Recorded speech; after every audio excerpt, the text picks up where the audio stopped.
I will note two things for you as I start the lesson. One, if you listen very, very closely, you will hear a very quiet, distant fan. That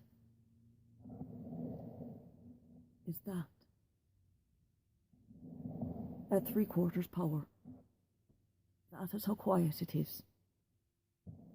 I mean, it is so quiet that they sleep right under the fan.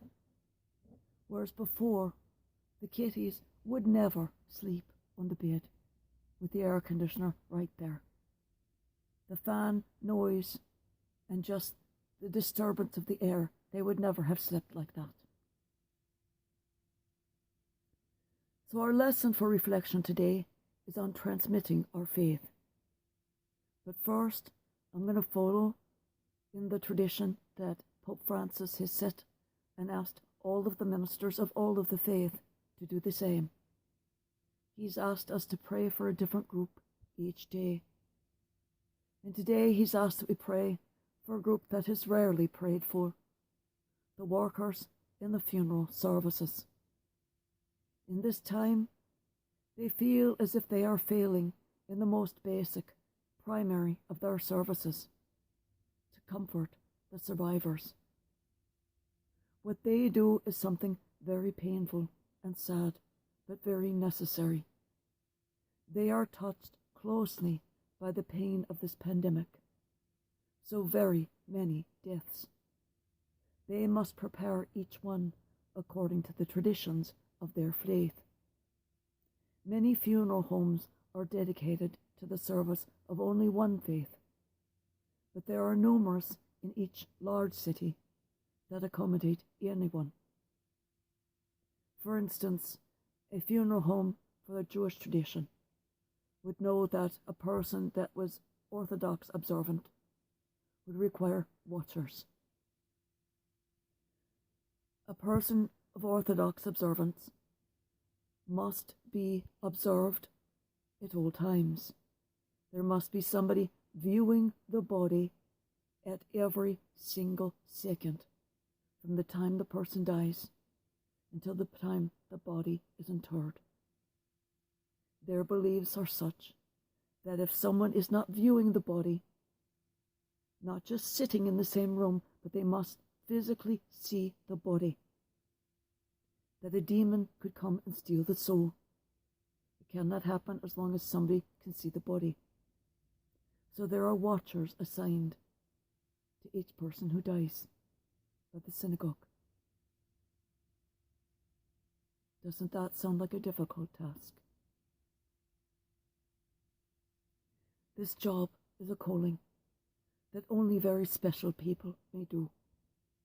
They need our prayers, that they not become downhearted or broken by this pandemic, but rise to the challenge and raise those around them too. Moving on to the lesson. Let us think back to the Gospel of St. Mark from last Friday, where Jesus, before going away to the Father, sends forth his disciples, saying, "Go forth into the whole world and proclaim the gospel to every creature." Faith is either missionary or it is no faith at all. It is not something only for oneself. One grows with faith, which leads one to go out of oneself to others, which is what sending forth means. Faith must be transmitted. It must be offered, above all through witness. A priest working in a European city complained of much Gnosticism and lack of faith among the Christians to the Holy Father. He wrote of this. This is because of the lack of the missionary spirit, he notes. Faith is something that we offer, above all, through witness. The designation of a Christian or a Catholic on an identity card is a mere data point. It is something cultural. This is not faith. Faith necessarily takes you out. It leads you to give it to others, because faith must be essentially transmitted. It does not remain quiet. What I am doing with you is transmitting my faith. Being a missionary does not consist in just going to distant lands. It means that if you have faith, you necessarily have to get out of yourself and show your faith socially. This does not mean proselytizing, as if recruiting people for a soccer team or a charity. The transmission of faith is to reveal God through witness and service, so that the Holy Spirit can act in people. Service is a way of life. If I say that I am Christian and I live like a pagan, no one will be convinced. Instead, if I am a Christian and live as a Christian, people are attracted. This is witness.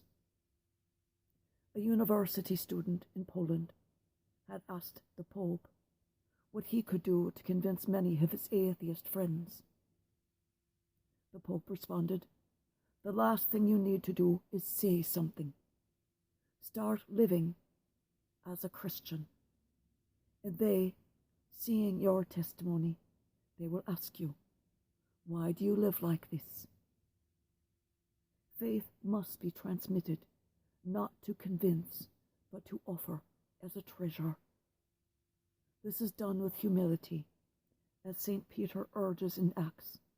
Clothe yourself all with humility towards one another. He said there are many instances of men or women in the church, in history, in movements, and in groups, who preached like proselytizers and ended up in corruption. The Lord assures us that if we go out of ourselves to witness to Him, we will be fruitful and work wonders. In the transmission of ideologies, there will be teachers, but in the transmission of faith, the Lord will be with us and accompany us until the end of the world. Go out and transmit your faith today.